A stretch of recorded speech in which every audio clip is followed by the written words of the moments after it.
The growth of social media like Facebook, LinkedIn and Twitter in the last few years has been exponential. Australians lead the world in usage of these sites, and now the business community is waking up to the possibilities. Here's Andrew Robertson.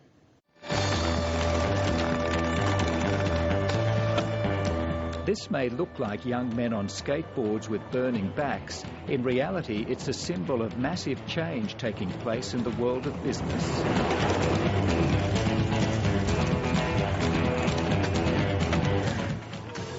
It's an excerpt from a 5-minute movie shot for Coca-Cola to promote a caffeine drink called Burn, which is sold in Europe and the Americas. It's aimed at 16 to 22-year-olds, mostly males. It's an audience that really don't watch television, rarely watch television at all anymore. And so the brief was to how to get to that audience, engage and get involved in the things that they value. And with television not one of those things, the advertising campaign has been run entirely on social media websites, leaving the traditional television stations out in the cold. Over the last 15 years, the internet has revolutionised the way the world does business. Social media is the latest stage of that revolution, and the statistics reveal its phenomenal growth. According to global digital monitor Comscore, social networking sites are now the second most popular use of the internet in Australia, increasing 26% in the last year. Facebook is by far the most popular social networking platform, with the average user spending 5 hours a month on the site. Despite its high profile, Twitter is used for just 16 minutes. I think this is a really good reference to the cars, but what do you think about people?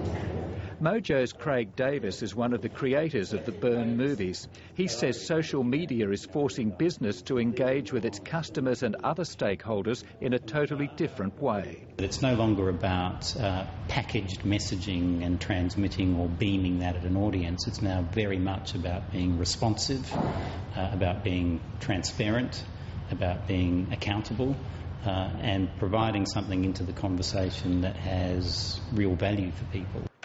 And it's the conversation which is the key, the ability for companies to talk directly with their customers and for customers to talk to each other. I think you see a lot of businesses that never considered themselves as media businesses moving into the social media sphere because they realize that this is the best way to actually connect with current customers and to recruit new customers and new consumers to their brands.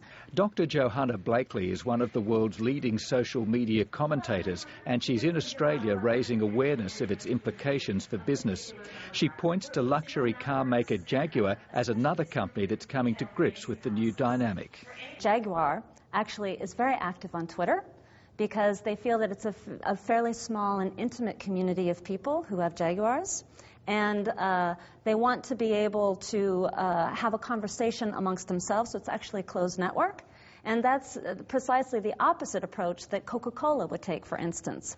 Australian online strategist Laurel Papworth believes the business community down under still largely sees social media as a forum for advertising and not much more. Whether they're actually watching the comments and then deciding on the next phase, moving it to the next level because of the reaction that they got at the first phase, I'm less convinced that they're doing that. I think it's more of a case of we'll give social media a try for 6 weeks and we'll put a funny video out there and see whether it takes off. I'm not scared of the pain or anything like that with injuries. I'm just scared of not being